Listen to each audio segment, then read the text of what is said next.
বন্ধুরা, welcome back to my channel Mrs lazy বঙ্গে তোমাদের সকলকে স্বাগত। আজ মহাশিবরাত্রি পুজো। সকাল সকাল ঘুম থেকে অনেক আগেই আমি উঠে পড়েছি। বাজারে গেছিলাম ঠাকুরের সমস্ত জিনিসপত্র কিনতে। গতকাল শরীরটা আমার একদম ভালো ছিল না, তাই আজকে সকালবেলা বেরিয়ে পুজোর যাবতীয় জিনিসপত্র নিজে হাতে আমি কিনে এনেছি। স্নান সেরে পুজোতেও বসে পড়েছি, আর তোমাদের দেখাতেও বসে পড়েছি আমি কিভাবে পুজো করি। এই যে শিবলিঙ্গ তোমরা দেখতে পাচ্ছ, সেটা আমি উত্তরাখণ্ডের নীলকণ্ঠ পাহাড় থেকে এনেছিলাম। দাঁড়াও, প্রথমে আমি তোমাদের জানাই আমি পুজো কিভাবে শুরু করি। দুধ, চিনি, ঘি, মধু, গঙ্গা জল সমস্ত কিছু একসঙ্গে মিশিয়ে আমি শিব ঠাকুরকে স্নান করিয়ে নিই।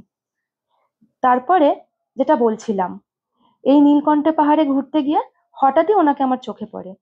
ওইখান থেকে ওনাকে এনেছিলাম আজ প্রায় 2 বছর আগে। তখন থেকেই আমি ওনার পুজো করছি। আর জানো তো, আমি অনেক ছোট থেকেই শিব ঠাকুরের পুজো করি। আগেই তো সেই কথা আমি তোমাদেরকে বলেছি।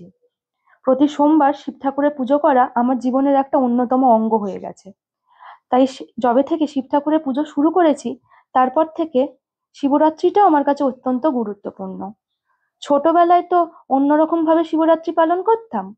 বন্ধুরা একসঙ্গে জামা কাপড় পরে, শাড়ি পরে বিশেষত, একসঙ্গে যেতাম পাড়ার মন্দিরে ঠাকুরের জল দিতে।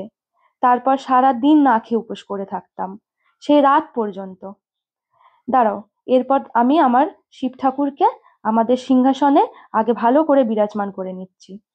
এবার যে গল্পটা তোমাদের সঙ্গে শেয়ার করছিলাম, ওই যে বন্ধুদের কথা বলছিলাম না, আমরা সকলে মিলে পাড়ার একটা মন্দিরে গিয়ে একসঙ্গে শিব ঠাকুরের মাথায় জল ঢালতাম। আর আমাদের একটা ভাই ছিল জানো, সে একদম ঠায় সেখানে দাঁড়িয়ে থাকতো ওই বেল নেবে বলে। ওই যে বেল আমরা সকলে মিলে ওখানে দিতাম, ওই বেল দিয়ে দুপুরবেলা আমাদের শরবত তৈরি করা হতো। প্রথম দিকে তো আমরা ওই জল না খেয়ে উপোস করতে পারতাম না, অনেকটাই ছোট ছিলাম যেহেতু।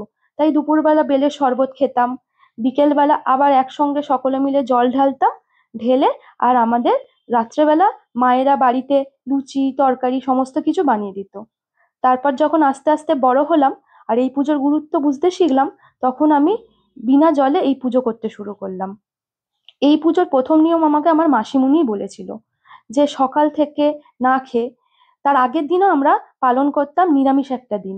তারপর পরের দিন সকালবেলা থেকে কিচ্ছু না খেয়ে ভালো করে স্নান সেরে আমরা পুজো করতে যেতাম। পুজো সুজো সমস্ত কিছু হওয়ার পর 3 প্রহর না না না 4 প্রহরে জল ঢালতাম।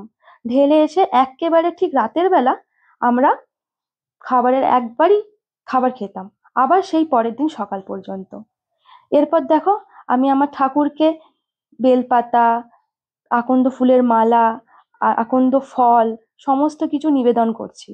এর ফলে একটা পাত্রের মধ্যে গঙ্গা জল, দুধ সমস্ত কিছু মিশিয়ে ওনার ওপর অর্পণ করব, করে ওনাকে আমার মনে সকল বাঞ্ছনার কথা বলবো। আর ছোটবেলাটা এই সময় জানো তো খুব ভাবে আমার মনে পড়ে। আমার চতুর্থ বছরের যে শিবরাত্রিটা কেটেছিল, সেটা কেটেছিল আমার মাসির বাড়িতে। আমার নমিতা বলে একটা বন্ধু ছিল ওখানে।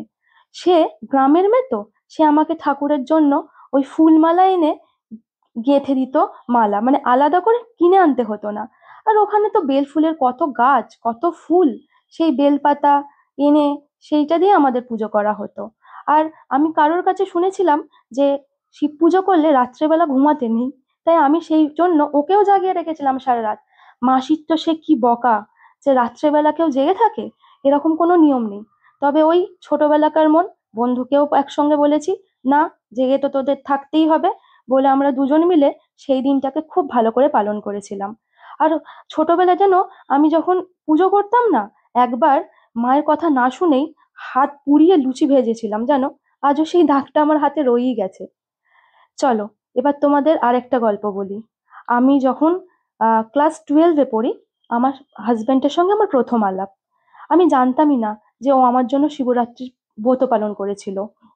আমি স্কুল থেকে ফিরে বিকেলে যখন সবে ঠিক করছি যে এবার ঠাকুরের জল ঢালবো, ঢেলে কিছু একটা হয়তো মুখে দেব, তখন ও আমাকে হঠাৎ করেই বলল, আমিও তোমার জন্য উপোস করেছি জানো।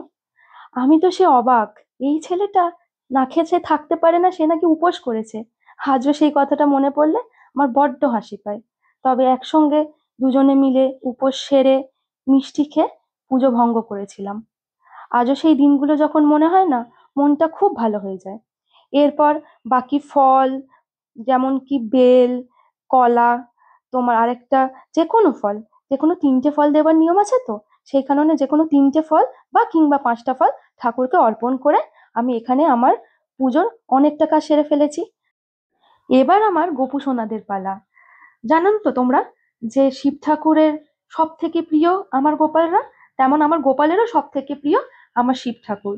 তাই শুধুমাত্র শিব ঠাকুরের পুজো করলে তো চলবে না, তার সাথে সাথে গোপালদেরও ভালোভাবে পুজো করতে হয় আজকের দিনে, যাতে তারা দুজনে মিলে আমাকে ভীষণভাবে আশীর্বাদ করতে পারেন। আমার গোপালের সাদা ফুলের মালা খুব পছন্দের, তাই প্রতি বৃহস্পতিবার আমি চেষ্টা করি ওদের জন্য সাদা ফুলের মালা আনার। আজকে তবে সাদা ফুলের মালা আমি আনিনি, আগামীকাল বৃহস্পতিবার তো, আগামীকাল ওকে সাদা ফুলের মালা দেবো। আজকে ভেবেছিলাম গাছে যদি একটু শিউলি ফুল হতো খুব ভালো হতো, কিন্তু তবে দেখলাম আজকে গাছে শিউলি ফুল হয়নি, তাই আর কি ওদের আজ গাঁদা ফুলের মালাই আমি অর্পণ করেছি। এরপর আমি ফল, বেল, ফুল নিবেদন করার পর শিবলিঙ্গের ওপর ফুল, দুধ নিবেদন করে ধূপ ও বাতি সহযোগে আমার পুজোর সমস্ত বিধি শেষ করলাম।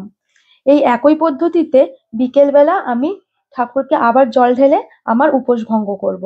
গতকাল পর্যন্ত শরীর এতটাই খারাপ ছিল, আমি বুঝে উঠতেই পারছিলাম না আমি কিভাবে পুজো করব। আমার হাজবেন্ড তো বলছিলই যে এবার তোমার উপোস করার কোনো দরকার নেই, তোমার ঈশ্বর তো জানেন, প্রতি সোমবার তো তুমি তার পুজো করো, সে ঠিকই বুঝতে পারবে যে তোমার কষ্ট হয়েছে বলেই তুমি পুজো করতে পারোনি। কিন্তু কেন জানি না আমার মনটা একদম মানতে চাইছিল না। কিন্তু এইবার বিনা জলে আমি উপোস করতে পারিনি, সকালে উঠে আমাকে ওষুধ খেতেই হয়েছিল। তাই পুজো করার পর ঠিক করেছি কিছুটা ফল খেয়ে নেব, আর বিকেলে একটু মিষ্টি খাবো, না হলে শরীরটা আবার খারাপ হয়ে যাবে। আর মাম্মির যেহেতু গতকালই চোখে অপারেশন হয়েছে, সেই কারণে আজ রাত্রের রান্নার ভারও আমার উপরে। আমি লুচি আর তরকারি বানাবো ঠিক করেছি, বেশি কিছু আড়ম্বর আজকে আমি আর করব না। অন্য সময় হলে মাম্মি আমাকে একটু সিমের পায়েসও করে দিত, কিন্তু আজকে সেটা আমার পক্ষে করা সম্ভব নয়। শরীরটা এবার একদম সাথ দিল না, কিন্তু ঈশ্বর ঠিকই আমার পাশে ছিলেন। এখনো পর্যন্ত আমি ঠিক ঠিক নিয়মে আমার ঈশ্বরের সমস্ত পুজোর আয়োজন করতে পেরেছি। আর বিকেল বেলাও আমি জানি ওনাদের আশীর্বাদে আমি আমার পুজোটা ভালোভাবেই করতে পারবো। আমি ঈশ্বরের কাছে প্রার্থনা করব তোমাদের সকলের মনোবাঞ্ছনাও যেন পূর্ণ হয়। আর তোমাদের যদি আমার এই ভিডিওটা ভালো লেগে থাকে, প্লিজ এই ভিডিওটাকে একটা লাইক করো, শেয়ার করো, আমার চ্যানেলটাকে সাবস্ক্রাইব করো, আর কমেন্টে আমাকে জানাতে ভুলো না কিন্তু তোমরা কিভাবে শিবরাত্রি পালন করেছো। বলো পার্বতী পতে হে হর হর মহাদেব।